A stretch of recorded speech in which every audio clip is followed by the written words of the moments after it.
नमस्कार, स्वदेश न्यूज देख रहे हैं आप। मैं हूं आपके साथ ऋषभ सोनी और लेकर आया हूं हमारा विशेष कार्यक्रम मध्यकाल। चलिए रुक करते हैं मध्यकाल का, जिसमें आज हम बात करेंगे बिहार में मोहन इफेक्ट की। बिहार विधानसभा चुनाव के पहले चरण के प्रचार के आखिरी दिन मध्य प्रदेश के मुख्यमंत्री डॉक्टर मोहन यादव पूरी ताकत के साथ चुनाव प्रचार में जुटे हैं। सीएम डॉक्टर मोहन यादव आज बिहार राज्य के दौरे पर रहेंगे। मुख्यमंत्री डॉक्टर यादव 2 विधानसभा में रोड शो और 1 जनसभा को संबोधित करेंगे।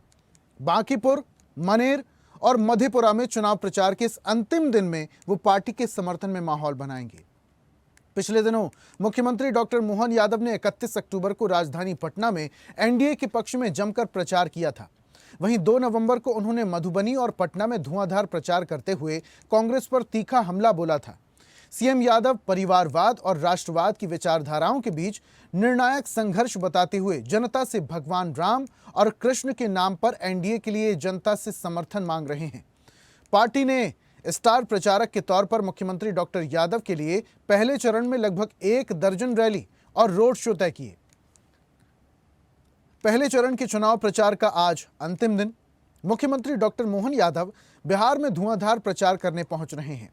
बिहार में उनके फोकस में यादव और ओबीसी वोट हैं।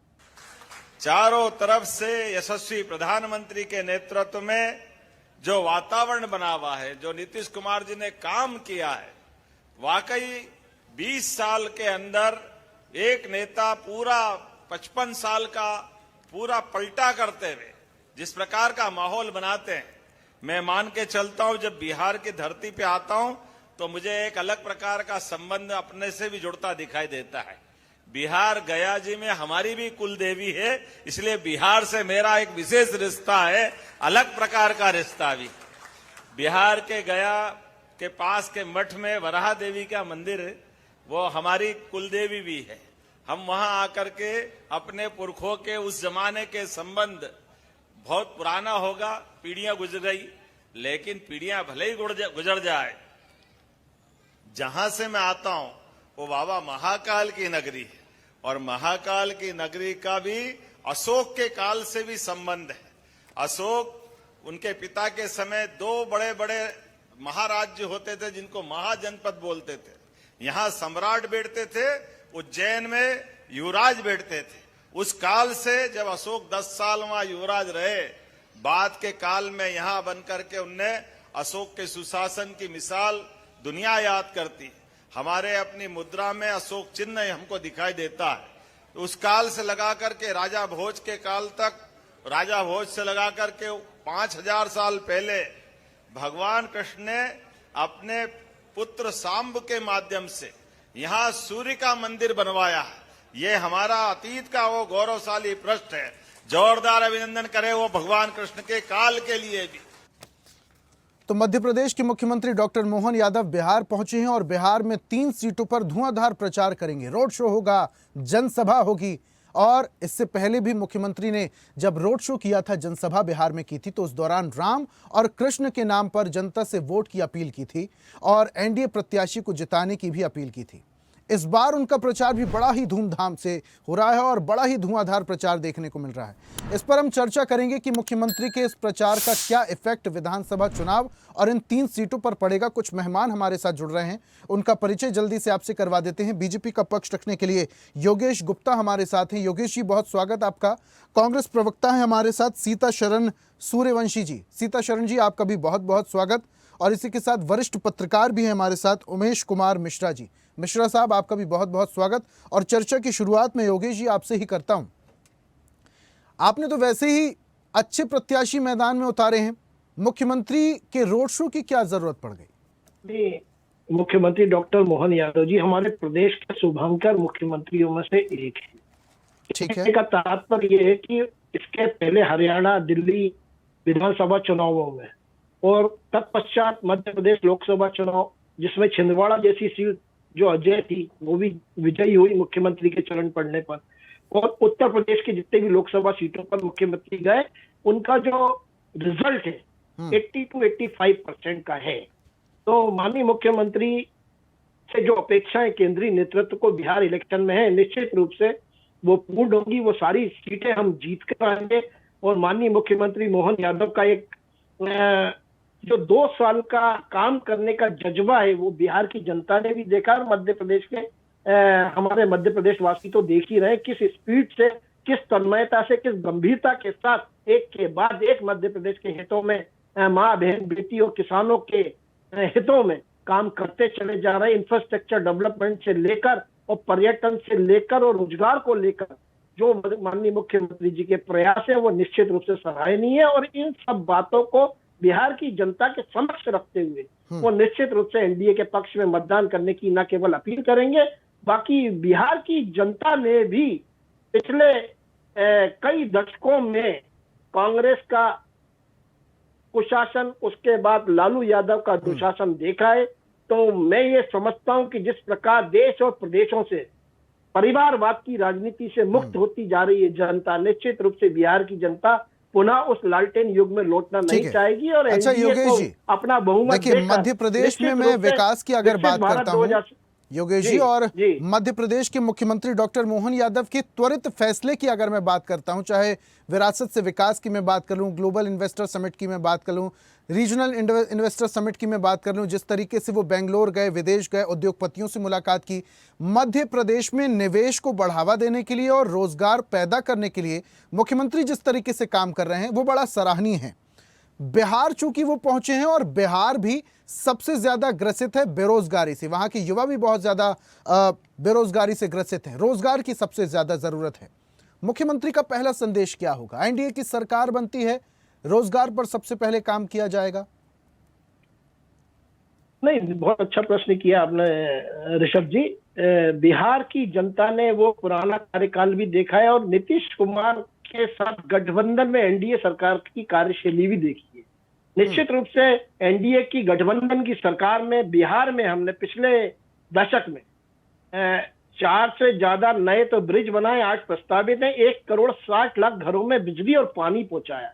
आजादी के इतने दशकों के बाद भी जो गांव, जो जिले बिजली और पानी से वंचित थे, वहां एनडीए की सरकार ने बिजली पानी दोनों पहुंचाया है। लगभग 1,44,00,000 घरों में शौचालय बनवाए। कितना दुखद है ये विषय कि आजादी के 70-75 सालों तक बिहार में शौचालय नहीं हुआ करते।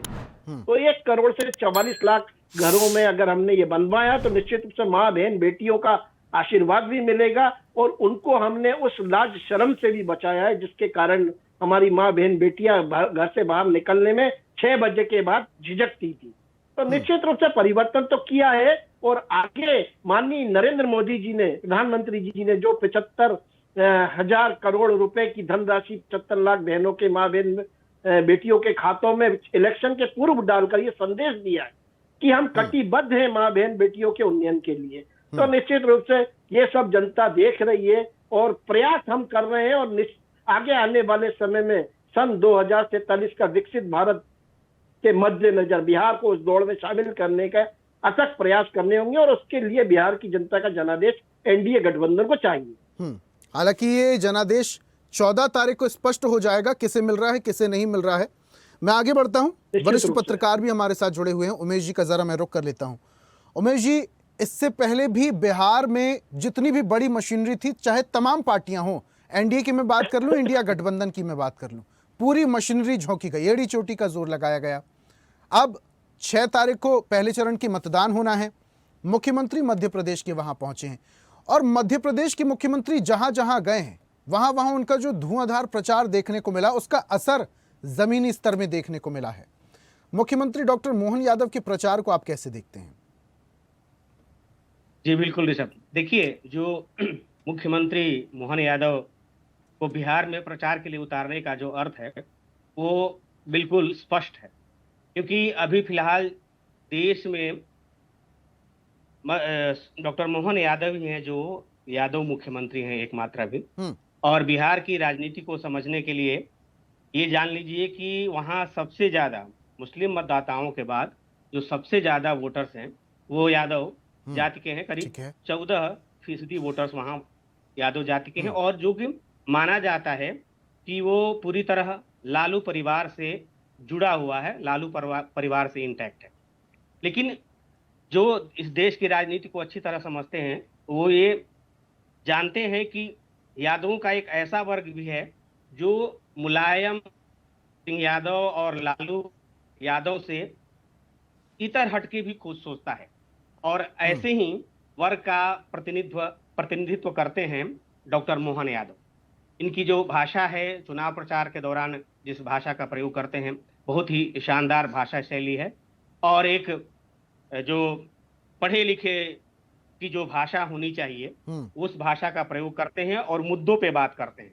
इसके अलावा 2 सालों में जो इनका कार्यकाल रहा है मध्य प्रदेश में, इस दौरान भी उन्होंने काफी अच्छे काम किए हैं, जिससे एक अच्छा मैसेज गया है पूरे देश में कि डॉक्टर मोहन यादव की सरकार मध्य प्रदेश में जो शिवराज सिंह चौहान ने एक चीज छोड़ी थी उसको बहुत ही बखूबी आगे बढ़ा रहे हैं। इसीलिए इनको एक यादव प्रतिनिधि के रूप में, खासकर बिहार की जो बात करें तो यादव, इनको स्टार प्रचारक में शामिल किया था एनडीए ने और यादव वोटर्स को लुभाने के लिए खास तौर पे इन्हें बिहार के चुनाव प्रचार में उतारा गया। आज भी देखिए जिन सीटों पे ये प्रचार करने जा रहे हैं, जैसे मधेपुरा की बात कर लें, मधेपुरा में इनकी जनसभा है।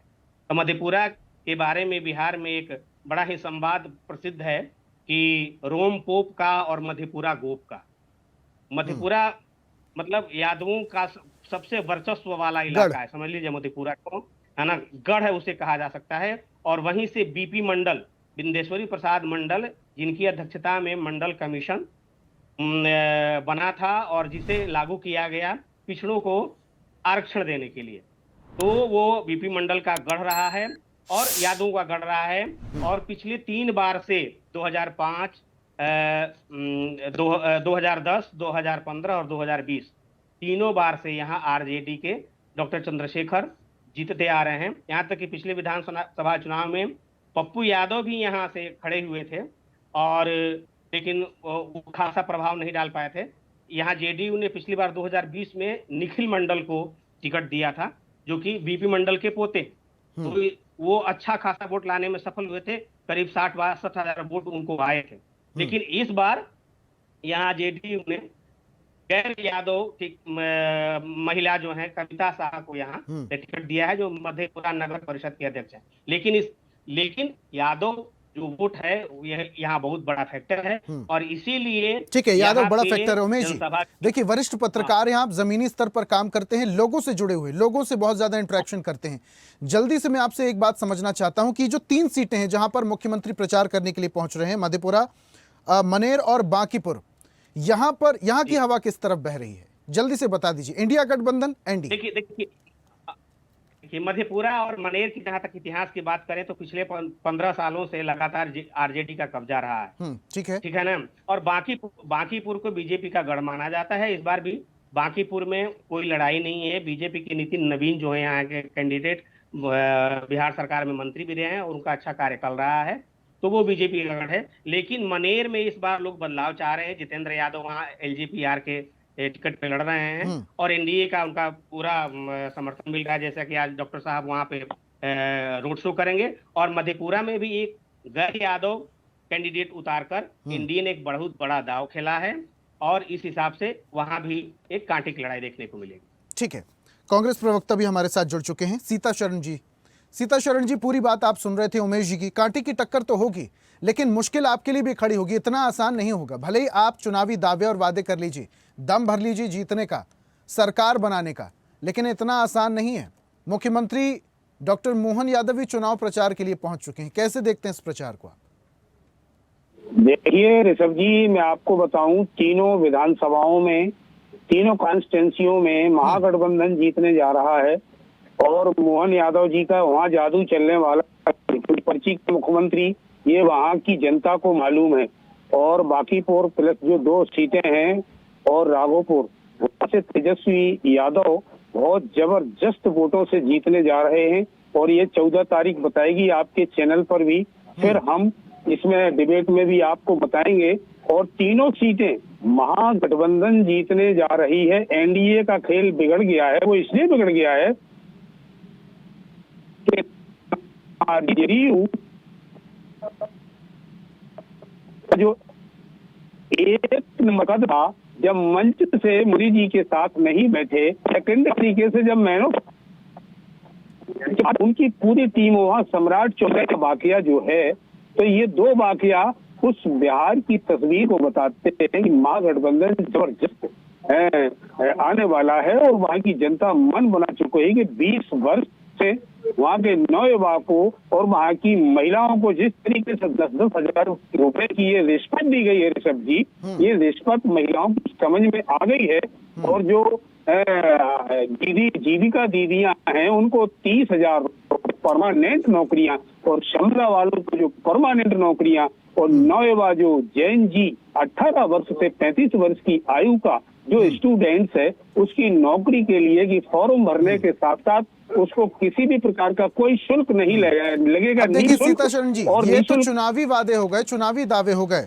हम हकीकत की बात करते हैं। आप भी बहुत अच्छे से समझते हैं कि ये जो वादा किया जा रहा है आरजेडी की तरफ से, तेजस्वी की तरफ से, कि 2.5 करोड़ परिवारों को एक सरकारी नौकरी दी जाएगी, ये इतना ज्यादा आसान भी नहीं होगा। मैं ये नहीं कहता कि मुश्किल होगा, लेकिन इतना ज्यादा आसान नहीं होगा। जमीनी स्तर पर उतारने के लिए ये बहुत ज्यादा इसमें दिमाग लगाना होगा और बहुत समय भी लग सकता है। इतना समय नहीं होता क्योंकि 5 साल के कार्यकाल की आपकी सरकार होती है। एक बात मैं आपसे समझना चाहता हूं, देश भर में देखिए इस वक्त की अगर मैं बात करूं तो धर्म की लहर चल रही है, जो कि गलत भी नहीं है।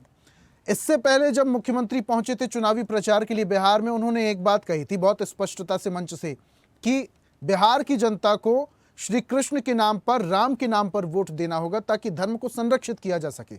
और जब अगर इंडिया गठबंधन के नेताओं की बात आती है तब यहां पर धर्म की बात, भगवान की बात, इस तरीके की बातें नहीं होती। तो कहीं ना कहीं एंटी इनकम्बेंसी भी कुछ सीटों पे देखने को मिल सकती है। क्या कहेंगे, इस बयान को कैसे देखते हैं आप?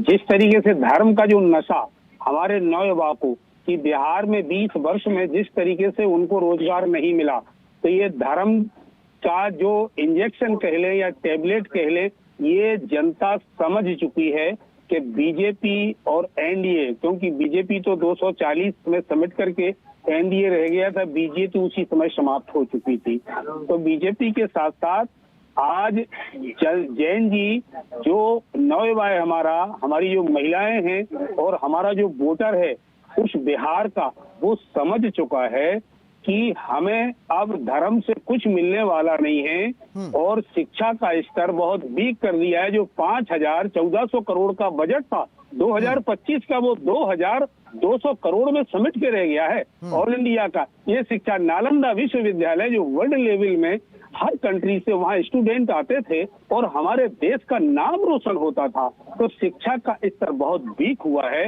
इसलिए मोहन यादव जी का कोई जादू चलने वाला नहीं है और बिहार अब पलटी मारने वाला है। बिहार में महागठबंधन बहुत जबरदस्त ये आने वाला है और 14 तारीख को ऋषभ जी आप और हम चैनल पर बैठ करके जो पलटी मारेंगे, 14 तारीख को स्पष्ट हो जाएगा सीताशरण जी। लेकिन बिहार में कांग्रेस भी तो अपनी जमीन तलाश रही है। बिहार में कांग्रेस की भी तो कच्ची गोलियां खेली जा रही हैं। आपको पहले अपनी जमीन तलाशने की जरूरत है, उसके बाद फिर आप आरोप प्रत्यारोप लगाएंगे। ठीक है, समय मेरे पास थोड़ा सा कम है। आखिरी कमेंट में योगेश जी से ले लेता हूं। सीताशरण जी आखिरी कमेंट में ले लेता हूं, समय थोड़ा सा कम है मेरे पास। Yogesh ji conclusion, last comment. देखिए मुख्यमंत्री चुनाव प्रचार के लिए तो पहुंचे हैं, कितना इम्पैक्ट होगा? नहीं देखिए ऋषभ जी, माननीय मुख्यमंत्री मोहन यादव जी जितनी भी विधानसभाओं में अभी तक बिहार में उन्होंने संबोधन दिया है, निश्चित रूप से अपार जन समूह के माध्यम से जो रिपोर्ट निकल कर आई है वो ये प्रमाणित करती है कि वो अपने उद्देश्य में और केंद्रीय नेतृत्व का भरोसा जीतने में सफल होंगे और एक अपेक्षा के अनुरूप ही रिजल्ट वहां आने वाले हैं। रही बात कांग्रेस या आरजेडी गठबंधन की, तो इनको बिहार की जनता ने दशकों तक देखा है और परिवारवाद की राजनीति से देश और प्रदेश मुक्त हो रहे। मैं नहीं समझता पुनः लालटेन का युग है। और यादव फैक्टर कितना काम आएगा? या तो देखिए जातिगत आधारित राजनीति हमारे देश की परंपरा रही है और निश्चित रूप से इस बात का इनकार नहीं किया जा सकता कि डॉक्टर मोहन यादव होने के साथ साथ एक ओबीसी वर्ग से काफी ब्रिलियंट मुख्यमंत्री निकल कर आए और देश और प्रदेश की जनता ने उन्हें देखा है। उनके 2 साल के काम का आकलन करने के पश्चात उनकी बातों पर न केवल भरोसा करेंगे बल्कि मोहर लगाएंगे, बटन दबाएंगे। ठीक है, लास्ट कमेंट उमेश जी से मैं ले लेता हूं। उमेश जी देखिए, बिहार की जनता तो वैसे बहुत ज्यादा समझदार है, लेकिन क्या ये यादव फैक्टर जो है ये काम का है बीजेपी के लिए? देखिए, मैंने जैसे जैसे पहले भी बताया कि यादवों का एक बहुत बड़ा वर्ग है जो लालू यादव और मुलायम सिंह की उस गढ़े हुए छवि से बाहर निकलना चाहते हैं जो यादवों के लिए एक गढ़ दी गई, और उस वर्ग का सब बड़ा प्रतिनिधित्व कर रहे हैं डॉक्टर मोहन यादव। निश्चित रूप से ऐसे लोगों पर डॉक्टर मोहन यादव के चुनाव प्रचार का बहुत बड़ा असर होगा और इसका लाभ एनडीए को जरूर तो यहाँ पर यादव क्या दो खेमे में बंटते हुए दिखाई देंगे? देखिए, ऐसा मैं ये नहीं कर रहा, लेकिन ऐसा 100% वोट आरजेडी को जाता है यादवों का, ऐसा कभी नहीं रहा है ना। जैसे नित्यानंद राय वहाँ बड़े नेता हैं, रामकृपाल यादव दानापुर से कॉन्टेस्ट कर रहे हैं एनडीए के टिकट पे, तो एक यादवों का इस बार क्या यादवों का एंटी इनकम्बेंसी का फॉर्मूला लगेगा बिहार में, और ये खासकर की 2 सीटों पर, मधेपुर मनेर में? जी बिल्कुल, चूंकि ये यहाँ पे 15 सालों से आरजेडी के विधायक हैं, वीरेंद्र यादव मनेर से, और मधेपुरा से डॉक्टर चंद्रशेखर। और जहां तक डॉक्टर चंद्रशेखर काफी विवादों में रहे, खास करके सनातन धर्म पर अपनी टिप्पणी और रामचरित मानस पर टिप्पणी को लेकर, और ये प्लेटफॉर्म डॉक्टर मोहन यादव के लिए बड़ा मुफीद है इस चुनाव प्रचार में। ठीक है, और हालांकि ये जो चुनाव प्रचार है इसका अर्थ क्या होगा और क्या कुछ निकलकर सामने आएगा, ये तो 14 तारीख को ही स्पष्ट हो जाएगा। हालांकि 6 तारीख को पहले चरण के चुनाव हैं, उसकी तैयारियां भी बहुत जोर शोर से हो रही हैं और निर्वाचन आयोग पूरी तरीके से तैयार है निष्पक्ष चुनाव के लिए। आप तीनों मेहमानों का हमारे साथ जुड़ने के लिए, चर्चा में शामिल होने के लिए, अपने तर्क रखने के लिए बहुत बहुत धन्यवाद। और आज हम बात कर रहे थे बिहार में मोहन इम्पैक्ट की, क्योंकि मुख्यमंत्री अब बिहार पहुंचे हैं, 3 सीटों पर जनसभा होगी, संबोधन होगा, और कहीं ना कहीं एनडीए प्रत्याशियों का जो मनोबल है अब वो काफी ज्यादा हाई हो गया है, क्योंकि मध्य प्रदेश के मुख्यमंत्री स्टार प्रचारक डॉक्टर मोहन यादव जो बिहार पहुंचे हैं। आज के मध्यकाल में फिलहाल इतना ही। देखते रहिए स्वदेश न्यूज, सबसे पहले देश। और ऐसी ही ताजा खबरों के लिए लाइक, फॉलो और यूट्यूब पर सब्सक्राइब कर बेल आइकन जरूर दबाइए, और हर अपडेट के लिए विजिट कीजिए स्वदेशलाइव.com।